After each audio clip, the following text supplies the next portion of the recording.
నిజామాబాద్ జిల్లా ఎడపల్లి మండలం కుర్నాపల్లి గ్రామంలో అక్రమంగా పీడీఎస్ బియ్యం తరలిస్తున్న ఆటోను ఎడపల్లి పోలీసులు పట్టుకున్నారు.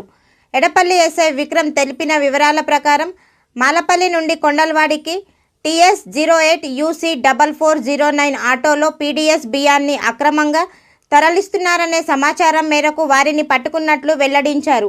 సుమారు 25 క్వింటాల బియ్యాన్ని పట్టుకొని ఇద్దరిని అదుపులోకి తీసుకొని వారిపై కేసు నమోదు చేశామని అన్నారు.